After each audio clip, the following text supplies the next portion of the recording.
Ấy mình đi mùng 8 tháng 3 nhá.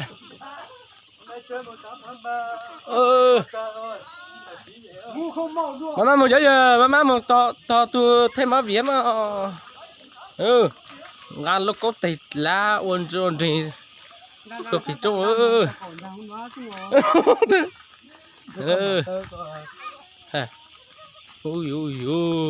mùng 8 tháng 3 nhá, em mình đi mùng 8 tháng 3 ở trên đồi nhá. Các bạn chú ý theo dõi video nó rất là vui nhá. Anh chỉ muốn nhà số một tháng cả này. Tí đưa tiền đi. Ô tô này chơi đâu. Không cả hết đâu. Đó tiền. Em mình đi. Hôm nay là ngày mùng 8 tháng 3 là ngày quốc tế phụ nữ để làm tí cho các bà mẹ, các cô em gái, người yêu. Cho lòng câu hết rồi ta sự. Cho lòng câu ta thứ này. Bao vật tuầnช้าไม่หายไม่อยากcâu ra. Bao giờ lắc khổ gì hết rồi á. Wow là ha.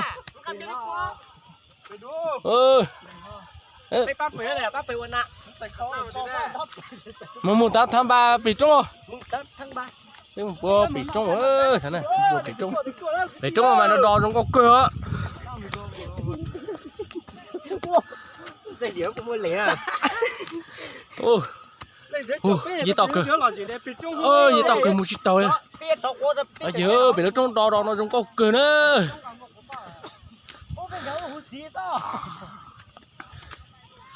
Em mình đi mùng 8 tháng 3 nhá, hôm nay tất cả anh em gần nhau là một phải khó tiếp theo lên lông rung lò diếu nha. Nói chung là giống có cửa nữa, đỏ chùa này giống có cửa chưa nhá không lẽ chỗ này mới chứa chỉ cảnh lò chưa chưa cảnh. Thế họ lử qua nhau vì cả đó. Thế là chế rất là mà mua. Thế là cuối là tổ trưởng đây. Mình cứ trâu rồi mua cho cú phám ló với lúa với nọ hồ rồi muốn nào mà họ mù rồi. Copy được mà là. Wow. Mùng 8 tháng 3 đó mà giờ cho cái đó mà không cái hạt giống. Ngàn nắng ngàn nâu thôi, nhớ này. Đấy là các cười lên. Cho thấy cái bùa tê. Tân trả lại inu. Mùng 8 tháng 3 của anh em mình chỉ có thế này thôi. Đây là tạm thời ôi nhiều chủ gái. Thế là tạm thời chưa gọi điện cho mấy con người yêu mà chưa đến. Chúng mình đến. Thì chúng là mà là gì cơ.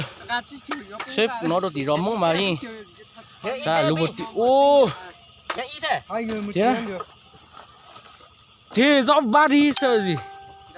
Có cần ba đâu. Đủ chạy mẹ. Số tính rồi cho con số tính nó chứ. Mới đây chung đây. Thôi cho thủ trưởng tốt chưa?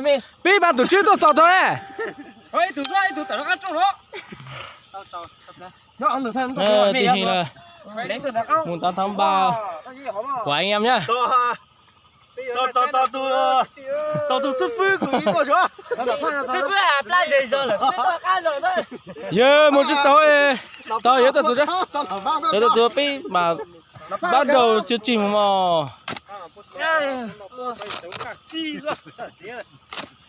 Thôi mình đơn giản thế nào thôi, ăn đơn sơ này thôi, chủ yếu là tình cảm. Lâu anh em mọi người đi làm ăn ra bắt thằng đi Việt Hà Nội Bình Dương cái thằng thì đi ở Sơn La Điện Biên về lâu gặp nhau rồi. Đây Điện Biên về nhá. Anh này cao một tí này là gầy này là nó đi Điện Biên về mà không có nữa lá. cũng may nó không mang virus corona về. Nếu mà đi Trung Quốc về thì anh em mình không gạt đâu nhưng mà đi Đi trong nước rồi quay thì cứ quay nhá, còn những ăn thì cứ ăn nhá. Mình đang làm chương trình thì các bạn cứ tự nhiên vào bạn đấy. Đây là toàn bộ là tất cả các diễn viên chính tham gia trong bộ phim. Mọi người đây. Khi nó bắt một người rồi. Nó bị mùng 8 tháng 3. Chắc chỉ mới khó cho họ y cái hú họ nặng. Vào đây. Đó, cả nhóm mình hôm nay đi là mùng 8 tháng 3 ở trên đồi nhá. Thế này thì không khí thì mẹ tuyệt vời ơi, mát mẻ lắm này. Sướng. Cảnh quay cảnh bên kia đẹp. Từ từ mà thôi cho các bạn nhìn sang cái cảnh đẹp nhất của Nhìn sang bên Lào kìa. công viên này nè. Thấy chưa? Ui. Đấy thì mẹ mày. Hôm nay hơi Tuần núi thiên nhiên. cả tung xíu nhiều hết. Là khỉa cớ mấy tôi tiêu mà. Lúc trung là mà nè nước mà không có lần đầu tôi chút cớ ta lúc nó chút tuộng không cho không có tao ta số 20 mà mãi ple tao số mà. Đi bữa. Biết khỏi chế giò của hủ bắt rồi. Cho chơi. Nó mà nó phụ ở vào lên. Có nhà phụ trò nhà có chữ húa mấy thứ thôi giờ. Nó quan trọng là giờ này. Hậu trưởng đầu là tao ba年lay à. Diễn viên đó. Đạo diễn là Họ rằng là từ đời nó là tôi trong tí sao? thôi cho cái mông sẽ tới chơi đó này. tôi nghe Bác nó thì chỉ bắt cô. không có gì mà thôi. Bác chở hậu trưởng. Rau rửa xong chưa? Tụi nó ở đây đúng phim của tụi like. Cho chưa đó? Tụi nó làm chút đắt đắt. Vô. Xong chưa? Tôi mới mở thôi. Đua chế này nó bị tao trông lên đây chứ khó nhỉ chứ xóa là được cái sao? Sao thì sao mua lên rồi? Thì bây giờ chưa chúng mình tìm móc luôn nào thì cứ dùng cái ok sao?